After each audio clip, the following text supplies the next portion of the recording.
Hello friends, welcome to அம்மா chef. நாம் இன்றைக்கி அம்மா செஃப்பில் பார்க்க போகிறது ரொம்ப ஹெல்த்தியான ஒரு ரெசிபி தாங்க. குழந்தைங்களுக்கும் பெரியவங்களுக்கும் பிடிச்ச ஒரு ஸ்நாக் தான் பொருள் விலங்காய் உருண்டை. ரொம்ப பாரம்பரியமான இந்த ரெசிபி ரொம்ப ஈஸியாக செய்யலாம். இப்போ இருக்க காலகட்டத்துக்கு இந்த மாதிரி ரெசிபியெல்லாம் நம்ம குழந்தைங்களுக்கு செய்து கொடுத்தா தான் உடம்புக்கு ரொம்ப ஆரோக்கியமாக இருக்கும். இது ரொம்ப ரொம்ப ஈஸியாக செய்யலாம், ரொம்ப எளிமையாக செய்யலாம். இதை எப்படி பண்ணுறதுன்றதை வீடியோவில் பார்க்கலாம். ஃபஸ்ட்டு நம்ம பேனில் 1 கப் அளவுக்கு புழுங்கல் அரிசி எடுத்துக்கலாம். இது வந்து பச்சரிசியில் செய்யக்கூடாது, புழுங்கல் அரிசியில் தான் செய்யணும். அரிசியை பொரி அரிசி மாதிரி நம்ம வறுத்துக்கணும். கைவிடாமல் மீடியம் ஃப்ளேமில் வச்சு இந்த மாதிரி நம்ம வறுத்துக்கிட்டே இருந்தால் தான் இது எல்லா அரிசியுமே கொஞ்சம் கொஞ்சமாக இந்த மாதிரி பொரிஞ்சு வர ஆரம்பிக்கும். பாருங்கள், இது முழுசாக பொரிஞ்சு வந்துருச்சு. இந்த அளவுக்கு பொரிஞ்சு வரணும், ரொம்ப பொரிஞ்சிடக்கூடாது. இதுதான் மீடியமான அளவு. இப்போ இதை நம்ம எடுத்து ஆற விட்டுடலாம், நல்லா ஆற விட்டுடலாம். ஆற விட்டுட்டு இதே பேன்லேயே ஒரு 1/2 கப் அளவுக்கு சிறுபருப்பு சேர்த்துக்கலாம். பாசிப்பருப்புன்னு சொல்லுவோம் இல்லையா, அதை சேர்த்துக்கலாம். இதையுமே நம்ம அரிசி வறுத்து எடுத்த மாதிரியே தான் நல்லா கோல்டன் ப்ரௌன் கலர் வர வரைக்கும் மீடியம் ஃப்ளேமில் வச்சு இதை நம்ம வறுத்துக்கிட்டே இருந்தோம்னா இந்த மாதிரி வறுபடும். நல்லா ஈவனாக வறுத்துக்கணும். இப்போ இதுவுமே வறுபட்டுருச்சு. இப்போ இதையுமே நம்ம ஆற விட்டுறணும். இது ரெண்டுமே கரெக்டாக வறுத்து எடுத்தால் தான் டேஸ்ட் சூப்பராக இருக்கும். இப்போ இதே பேன்லேயே 2 டேபிள் ஸ்பூன் அளவுக்கு பொட்டுக்கடலை நம்ம வறுத்து வச்சுக்கலாம். பொட்டுக்கடலை ஏற்கனவே வறுபட்டது தான், இருந்தாலும் பரவாயில்லை. லைட்டாக வறுத்தோம்னா இன்னும் நல்லா கிறிஸ்பியாக இருக்கும். இதை லைட்டாக இப்போ வறுத்தாச்சு, இது அப்படியே இருக்கட்டும். அப்புறம் அதே பேன்லேயே 1 கப் அளவுக்கு வேர்க்கடலை. இது தோலோடு இருக்க வேர்க்கடலை தான், ஆனால் வறுத்த வேர்க்கடலை. இதை திரும்ப ஒரு முறை நம்ம வறுத்தாதான் நல்ல மணமாகவும் இருக்கும், அதே மாதிரி நல்ல கிறிஸ்பியாகவும் இருக்கும். இதுவுமே கைவிடாமல் மீடியம் ஃப்ளேமில் வச்சு நம்ம வறுத்துக்கிட்டே இருக்கணும். நீங்கள் பச்சை வேர்க்கடலை போட்டு வறுக்கிறீங்க அப்படின்னாலும் நல்லா வறுத்து எடுத்துக்கோங்க. இது ஏற்கனவே வறுத்த வேர்க்கடலை. கொஞ்சம் போல் வறுத்துட்டு நம்ம இதை ஆற விட்டுட்டு தோலெல்லாம் எடுத்து வச்சுக்கணும். இப்போ அதே பேன்லேயே 1 டீஸ்பூன் அளவுக்கு நெய் சேர்த்துக்கலாம். நெய் நல்லா உருகின பிறகு இதில் நல்லா இந்த அளவுக்கு தேங்காவை சின்ன சின்ன சின்ன பீஸாக கட் பண்ணிட்டோம்னா அது ரொம்ப சூப்பராக இருக்கும். ஒரு முறையும் இதை சாப்பிடும் போது, இந்த பொருள் விலங்காயை சாப்பிடும் போது இந்த தேங்காய் வேர்க்கடலை இதெல்லாம் கடிப்படும். இதை நல்லா நெய்யிலே இந்த மாதிரி வறுத்துடுங்க. இது அப்படியே இருக்கட்டும். இப்போ நான் ஆற வச்ச அரிசியும் பருப்புமே அரைச்சிக்க போகிறோம். இந்த மாதிரி மீடியமான மிக்ஸி ஜாரில் நம்ம வறுத்து வச்சுருந்த அரிசியை நல்லா ஆற விட்டுட்டு சேர்த்து மிக்ஸி ஜாரில் நல்லா நைஸாக அரைச்சி எடுத்துக்கணும். கொரகொரப்பாக வேண்டாம், நல்லா நைஸாக அரைச்சிக்கோங்க. நான் இதை எடுத்து காமிக்கிறேன் பாருங்கள், இந்த மாதிரி அரைப்படணும்.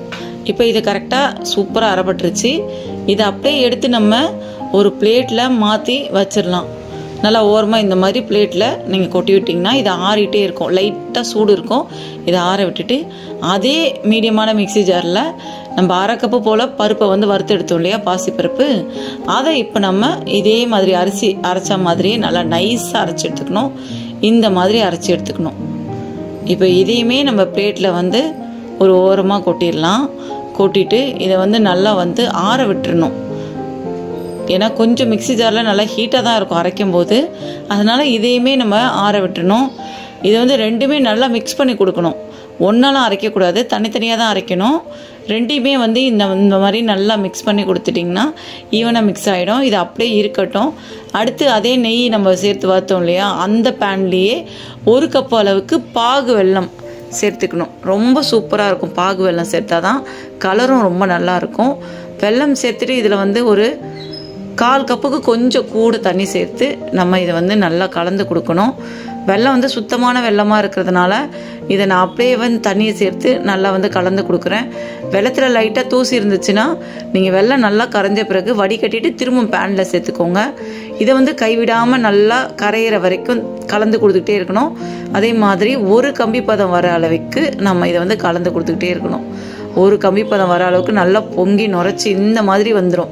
உடனே நம்ம இதை நல்லா ஒரு கம்பி பதம் அளவுக்கு வந்திருக்கான்றதை நம்ம செக் பண்ணிவிட்டு மீடியம் ஃப்ளேமில் வச்சிடணும். ரொம்ப நேரம் இதை நம்ம கலந்து கொடுத்துட்டே இருந்தோம்னா ரொம்ப ஹார்டாகிடும் இந்த பொருள் விலங்காய் உருண்டை. அதனால் நம்ம மீடியம் ஃப்ளேமில் வச்சுட்டு இந்த அளவு வந்ததுமே கொஞ்சம் கையில் எடுத்து ஒரு கம்பி பதம் அளவுக்கு நல்லா ஒட்டி பிடிக்குதான்னு பார்க்கணும். அதுக்கப்புறம் உடனே மீடியம் ஃப்ளேமில் வச்சிடணும். இங்கே பாருங்கள், நான் மீடியம் ஃப்ளேமில் வச்சுட்டு காமிக்கிறேன் பாருங்கள். இது மாதிரி இருந்தால் போதும். இந்த மாதிரி இருந்ததுன்னா இது கரெக்டான பதத்தில் வந்துருச்சுன்னு அர்த்தம்.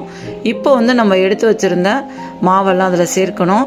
அதுக்கு முன்னாடி நல்லா 1 டேபிள் ஸ்பூனு இல்லைனா 2 டேபிள் ஸ்பூன் அளவுக்கு நம்ம இந்த மாவை வந்து எடுத்து வச்சிடணும். ஒரு 1லேருந்து 2 ஸ்பூன் அளவுக்கு மாவை எடுத்து இந்த மாதிரி ஒரு பவுலில் எடுத்து வச்சுட்டு நம்ம இதை வந்து சேர்த்துக்கணும் அந்த வெள்ளத்தில். இது அப்படியே இருக்கட்டும். நம்ம எடுத்து வச்சுருந்த வேர்க்கடலை இதில் உடனே சேர்த்துக்கணும். கூடவே நம்ம எடுத்து வச்சுருந்த தேங்காய் அதையுமே சேர்த்துக்கணும். இது ரெண்டுமே சேர்த்துட்டு இது கூடவே நம்ம வறுத்து வச்சுருந்த உடச்ச கடலையும் சேர்த்துக்கணும். சேர்த்துட்டு இது நல்லா மிக்ஸ் பண்ணி கொடுங்க.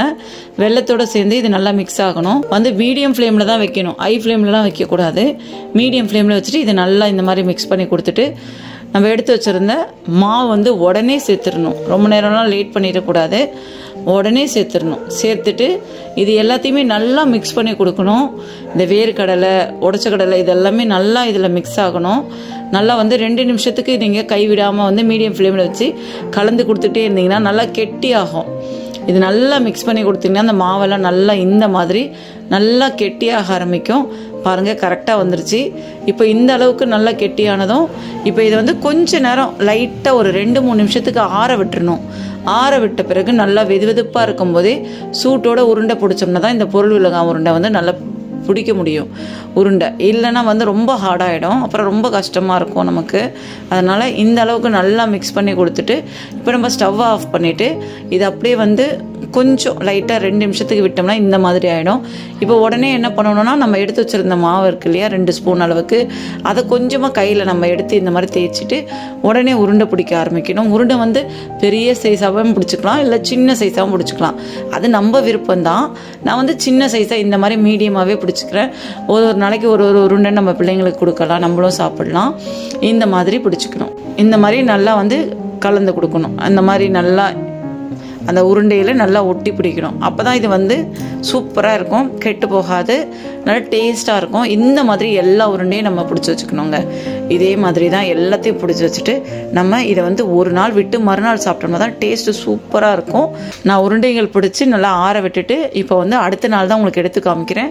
அவ்வளோ ஒரு டேஸ்ட்டாக இருக்கும். ரொம்ப ரொம்ப ஹெல்த்தியான ஒரு ரெசிபி, ரொம்ப ப்ரோட்டீன் ரொம்ப அதிகம் உள்ள இந்த ஒரு ரெசிபி டெய்லி குழந்தைங்களுக்கு நீங்கள் கொடுக்கலாம். நல்லா செஞ்சு வச்சுக்கிட்டிங்கன்னா ஒரு 10 நாளாவது கெட்டு போகாமல் அப்படியே இருக்கும். அவ்வளோதாங்க. நீங்களும் வீட்டில் செஞ்சு பாருங்கள். செஞ்சு பார்த்துட்டு உங்களோட கமெண்ட்ஸ் எனக்கு கொடுங்க. இந்த வீடியோ ரொம்ப பிடிச்சிருதுன்னா உங்கள் ஃப்ரெண்ட்ஸ் ரிலேட்டிவ் எல்லாருக்கும் ஷேர் பண்ணுங்கள். அம்மா செஃப் சேனலை ரொம்ப பிடிச்சிருந்ததுன்னா மறக்காமல் அம்மா செஃப் சேனலை சப்ஸ்கிரைப் பண்ணி வச்சுக்கோங்க.